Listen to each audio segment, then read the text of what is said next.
Hey guys, welcome to episode 3 of Study Hall with Steven Alves. In this episode, we're going to be examining CJ McCollum in Game 7 of the Western Conference semifinals against the Denver Nuggets.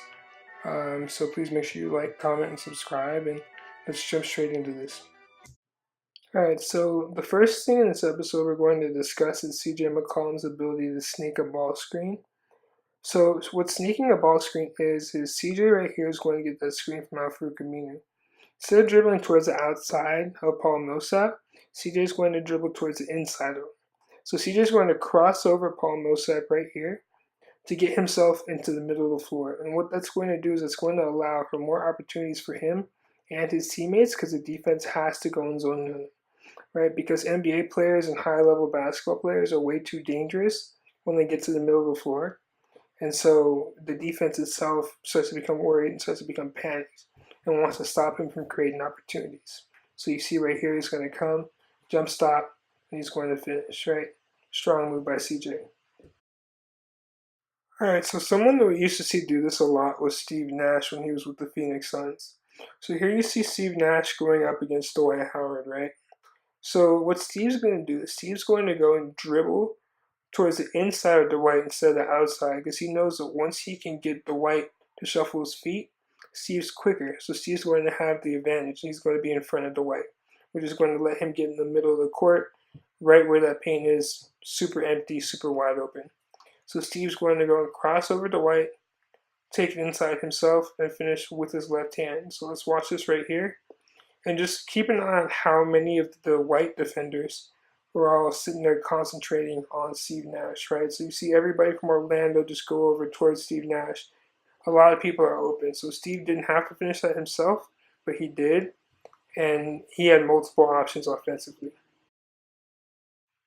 All right, so the first thing that CJ is going to look for here is he's going to look for space, right? So he's going to call for the screen from Cantor right here and pause it. So CJ is going to be looking towards the midline. He's going to see the paint is wide open.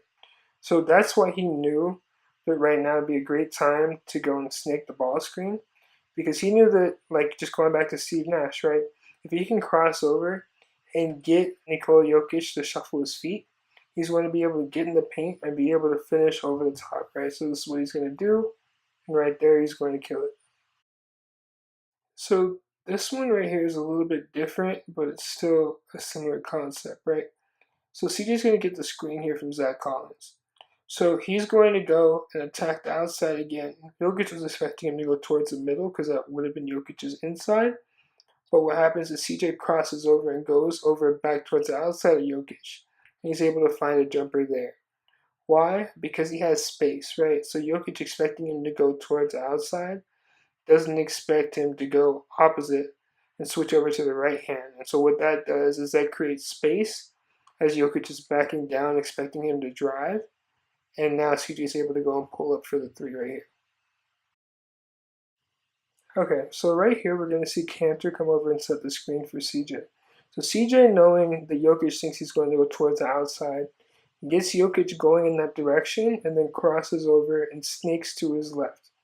So what he's going to notice at first, he's going to notice the space right in front of him, right? He's also going to notice Plumlee sitting there waiting for CJ to come over.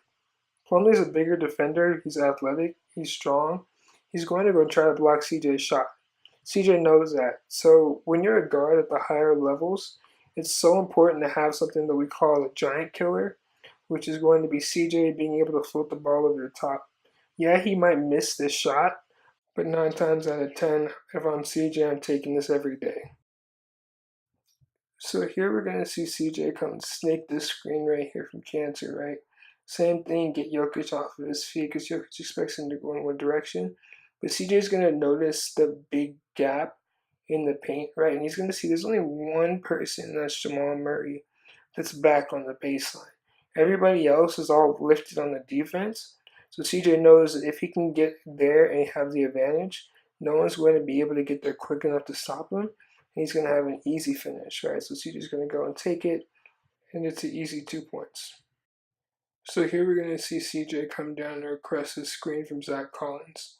So he's going to go and he's going to see going towards Millsap's outside won't do too much for him, but he can go and sneak the screen and go towards Millsap's inside. So what that's going to do is CJ's going to see that lane right there, right? That circle. It's wide open. There's more people on the baseline this time compared to the last play. But CJ's going to know he's going to be able to get a running start, right? So with that running start, Jokic is too low, and CJ can go and rise up and dunk it because no one can go over and contest him quick enough to where they'll be able to stop him. All right, so this here is a crucial play, a minute 30 left in the game, right? So CJ's going to go and he's going to snake the screen again on Jokic. Jokic is going to be going and chasing after him. He's going to notice the space, and he's going to notice Paul Millsap sitting there waiting at the basket. So what CJ is going to do is he's going to go over there towards the elbow, and he's going to go and pull up right there and stop on a dime to get Jokic to keep on sliding so that he has an uncontested shot. It's a smart shot. Not many people utilize the mid-range area anymore, and CJ really takes advantage of his speed and his quickness against Jokic. Before going into our next couple plays, I want to go over something called an Iverson cut. Right, so this is where one player is going to start on one opposite wing, like Allen Iverson right here. He's going to take the screen from the big Geiger in this case, and he's going to go across over the top to the opposite wing. And so over that arrow, and so what that's going to do is as he cuts across, it's going to create a one-on-one situation right here with he and Kobe Bryant, right? So Iverson's ISO'd one-on-one, there's minimal help from the defense. In this situation in particular, he's going to notice Shaq sitting right there, right? So you're not going to go take that down on Shaq because you're going to get swatted. So what he's going to do is he's going to go over to the side, step back on Kobe on the left because he's going to know he has space, he has time, and he has a one-on-one. And he's so dangerous in that, right? And the Trailblazers use it a lot for CJ McCollum. So here we're going to see the Trailblazers run this Iverson for CJ. So CJ's going to start on this side. He's going to get that screen from Aminu right off the left. He's going to make his way over to the right after getting screen from Aminu and cut over the top, right? Iverson means over the top like that. So here he goes across, gets another screen from Cantor right here. And so as you can see right there, now CJ has that one-on-one on the side with Gary Harris. So he sees that, creates space, step back just like you just saw Iverson do, except on the opposite side, and nails it. So in this play, we're going to see CJ come over the top for the Iverson again after that screen from Collins. This one's going to be different though because he's going to get a screen on ball from Cantor. And so he's going to notice that space, right? And we saw earlier, CJ's great at recognizing space on the floor and knowing where he's going to be able to get his easier shot off. So CJ's going to go and take the ball in now onto his left. And as we talked about earlier with the giant killer, finish it over the top of Jokic, which is huge for players of CJ's size to be able to have something to get the shot off over bigger defenders. So this play is just going to show CJ can do more than just pick and rolls and run Iverson actions, right? So here we're going to look at Jamal Murray's feet, right? These aren't good. That's not a good defensive stance. You should never allow a player just to go middle on you like that in a one-on-one situation. It's not going to work out well, right? So CJ is going to take advantage of that, and he's going to see that floor, and he just has so much space going straight down the midline, and Jamal Murray's giving it to him. So CJ is going to go take advantage of that and just take it in. And he misses that shot, but you know what? If I can get CJ McCollum going down the middle of the floor, I'm going to take that every single time down the court if I'm the Portland Trailblazers coaching staff. So this ISO is against Gary Harris instead of Jamal Murray like the last one. And we're going to notice a couple big changes, right? So not only did Gary Harris recognize that Jamal just got burned a couple plays back because he let CJ go middle, but Gary's feet are going to be a little bit differently placed than Jamal's. Gary's right foot's going to be up higher because he's going to want CJ to go baseline. So he's going to be forcing him in one direction, right? And Gary's good at jumping out like that to make CJ think that he has to go one way. But what CJ does, the CJ being an all-star, being CJ McCollum, knows he can spin to get Gary off of his feet. Alright, so I want to run it back right here and just kind of break down what the defense should have done. So as CJ is going and spinning and going towards the basket, I think that Jokic should have came up, right? Because Will Barton can't leave Dame Lillard over there on that corner by himself. And so Jokic needs to come up, and Monte Morris is going to have to slide down a little bit to kind of bother Enes Kanter. And then you're going to see a 2-on-1 on the sideline with Plumlee, right? Because Plumlee can't just come down and leave him. Plumlee's going to have to go and react and kind of be prepared for Mo Harkless to make that cut from the corner going towards the basket, or be quick enough to go get out to contest Myers Leonard shooting that three up on top on the wing. So in this play, we're going to see Dame bring the ball down. So CJ is going to come up off of a down screen from Zach Collins right here. So when CJ gets the ball, Mason Plumlee is going to be hedging pretty hard on CJ.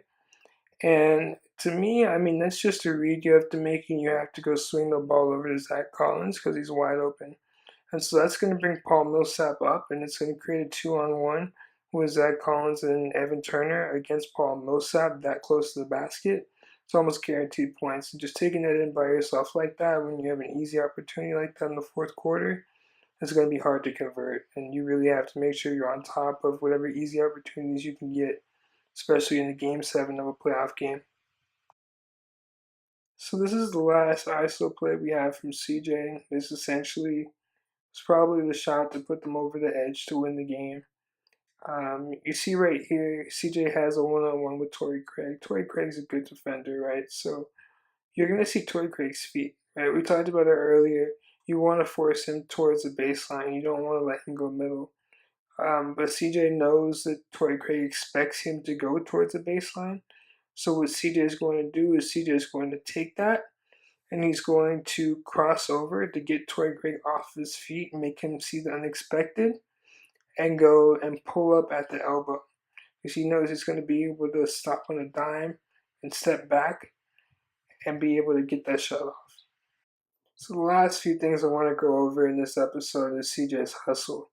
Right, CJ's hustle is unmatched. When you see him go after these rebounds, just jumping up after these, like it's defensively, he did what he had to do to make sure that the job got done in this Game 7, and that's really admirable. And really, it brought back a lot of flashes of watching just Mike play. Like, CJ's effort on defense was really, really similar to that of Mike's. I mean, you can see right here, just the way that they jump after the rebounds is really similar, right? They make sure that they use every inch that they have their athleticism to get up, get it, and then go around to the other side. You just see Mike sit here and finish off the break. All right, so here's CJ again. He's going to go. There's going to be a missed shot right here from Will Barton. Good contest from Dame. CJ, look how high he's going to get up for that board. Right? It's all about who wants it more. And in this whole entire game, it was CJ. CJ finished with 9 rebounds by himself. Right, so here's Jokic again. Misses this. CJ goes up high, really high, to go get that board. He's only 6'3". Right, so look at this one from Jordan. This is almost really eerie, just how similar it is, right? So you're going to see